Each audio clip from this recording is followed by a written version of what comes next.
In today's NFL, where you can go from worst to first in one season, where you can rebuild very quickly with a couple of astute free agent signings and one or two really good drafts, you really have to be a special kind of stupid to continue to suck.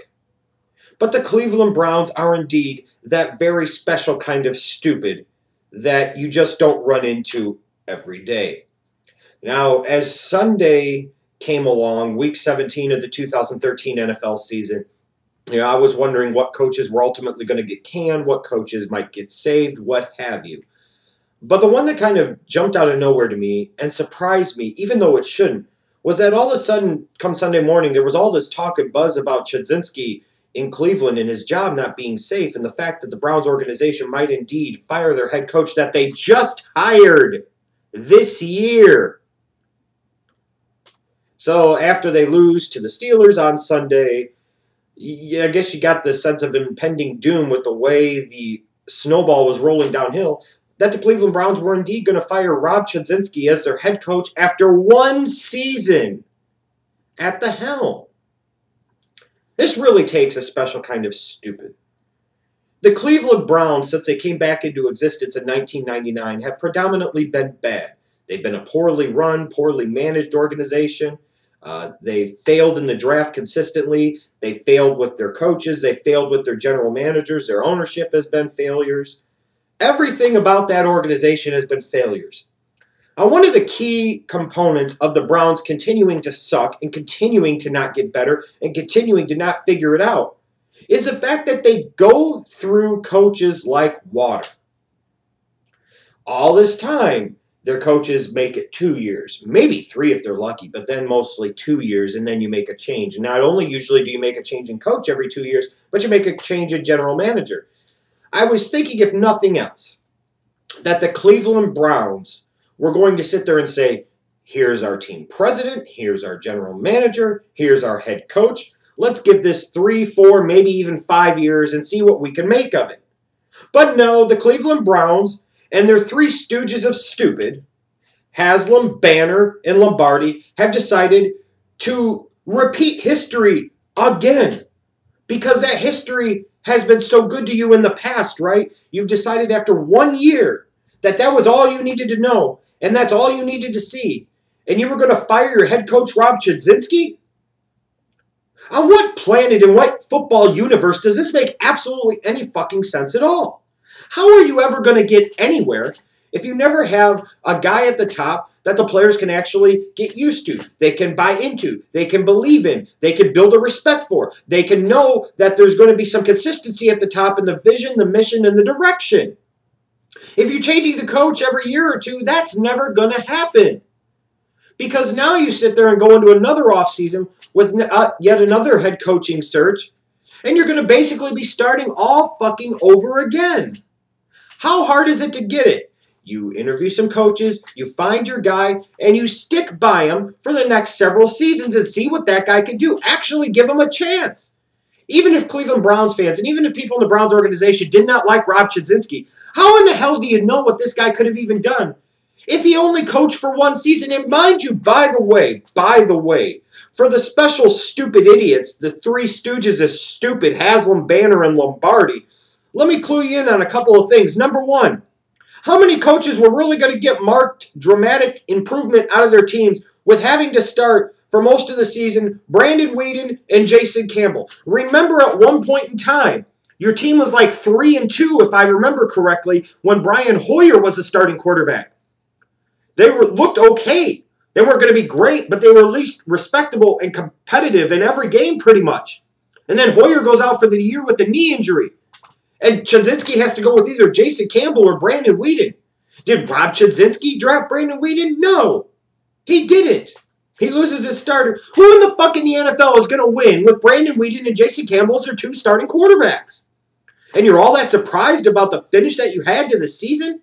And let me clue you in on something else. Idiots like Michael Lombardi and Joe Banner and Jimmy Haslam. Didn't you hire Rob Chudzinski just a year ago when you were brought in?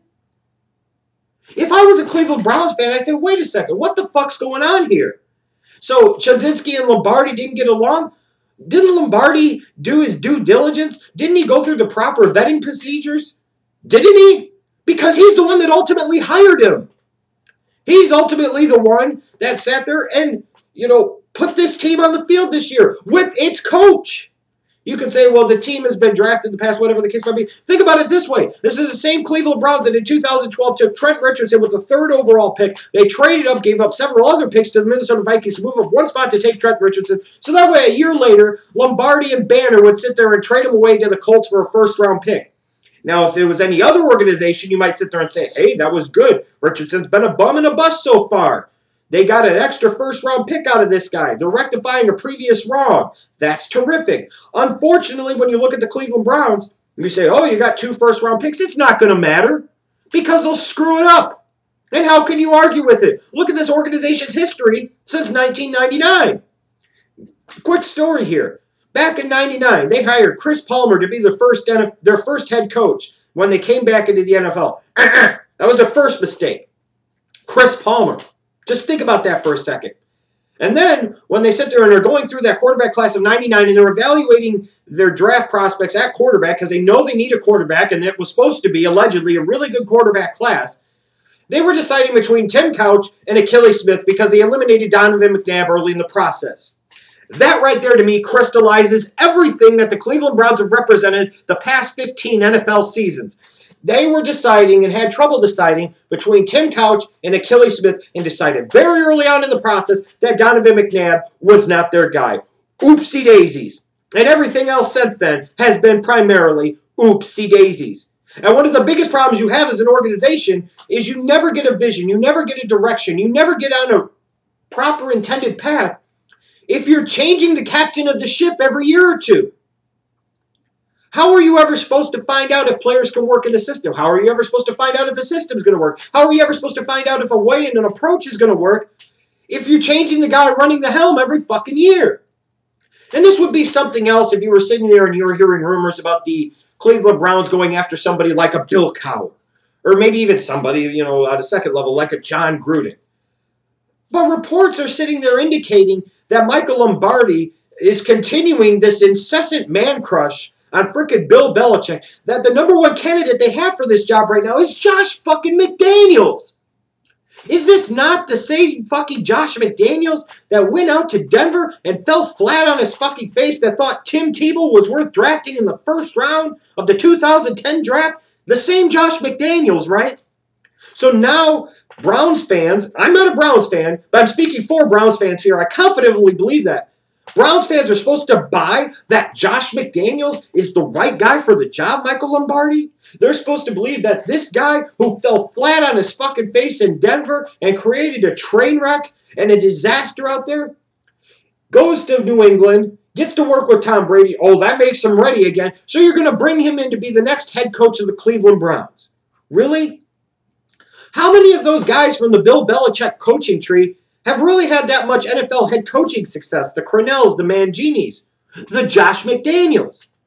But you just have such an incessant man crush on fucking Bill Belichick. It'd be something if you were trying to bring Bill Belichick back to Cleveland. That would be something that I think Cleveland Browns would have to get excited about.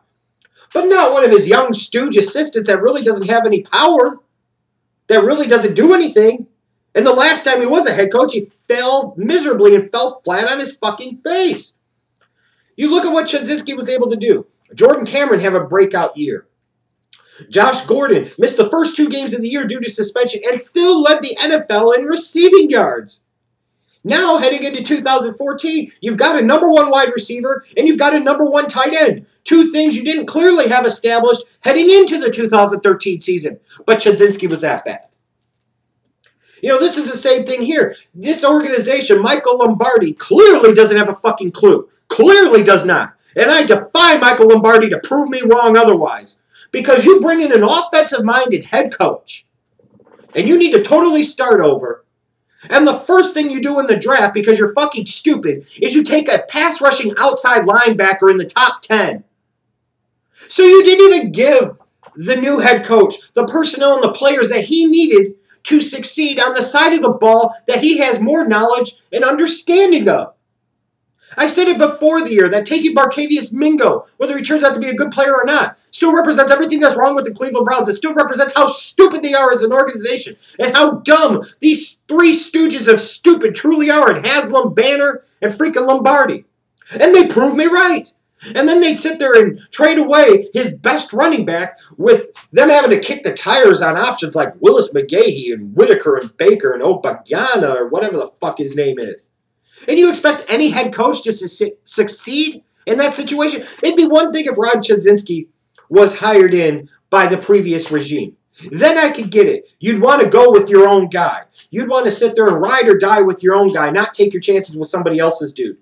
Except there's one problem with that. It was your own guy. You fucking hired him to begin with, you stupid fucks. I feel really bad for the people of Cleveland. I feel really bad for Cleveland Browns fans.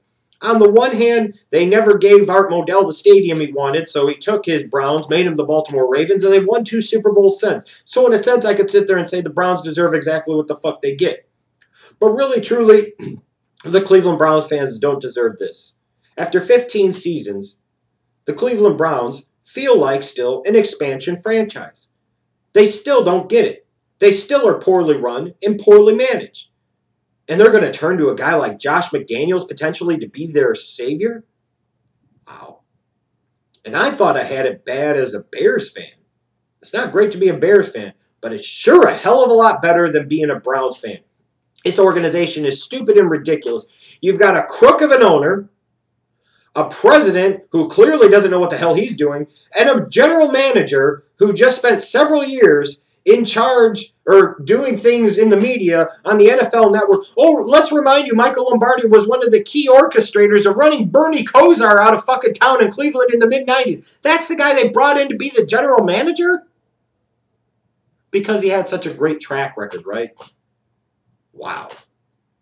I feel really bad for Browns fans because knowing this organization, they'll have 2 first-round picks, they'll draft the wrong quarterback, and then they'll take some defensive player when they need to take another wide receiver or running back in the first round.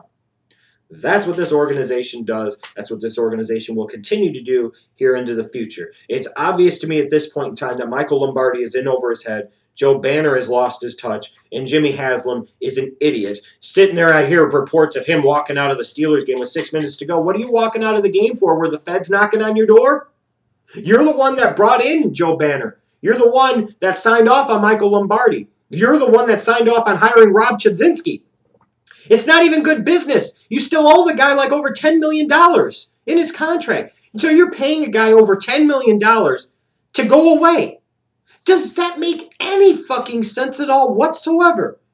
You're wasting an 8-figure amount of money for a guy to get the fuck out of town after 1 year. It really, truly takes a special type of stupid to do something like that.